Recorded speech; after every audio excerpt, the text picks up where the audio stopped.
this can be used as building confidence or trust, but specifically this is trust because it's going to be a transactional thing between you and you.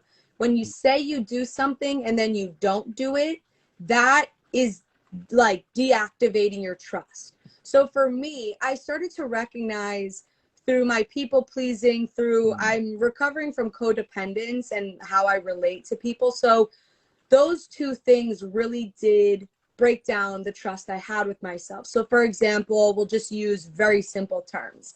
I would say I'm going to make my bed, and then I wouldn't, because I would go run errands for a friend, or I would get distracted trying to do something for someone else, or just do something different.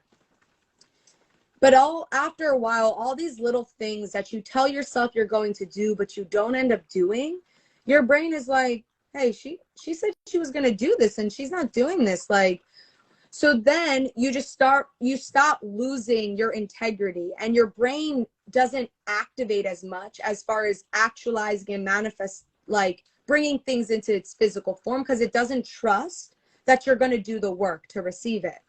So what I do is I narrate my life. Like literally every day I speak on really simple things. So we'll bring it back to the bed example. While I'm making my bed, I say, I am making my bed right now. So my brain automatically is like, she said she's making her bed. She's making her bed, green light. The next thing is like, I am making a nutritious breakfast for myself right now. As I'm making this breakfast, my brain's like, oh, she said she's doing what she's doing. We can trust her. So your subconscious is growing trust. Then when you get to the bigger goals in life, like I'm going to launch my podcast and make $10,000 a week, your brain is already doing the work to align you with the resources.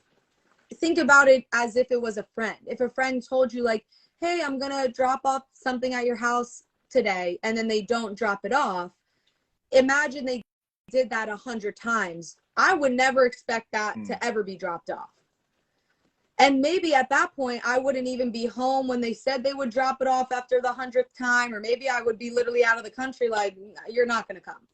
So you wouldn't even show up almost like it. So that's like the same thing that happens with ourself, is a part of us stops showing up when we don't show up for ourselves after a while.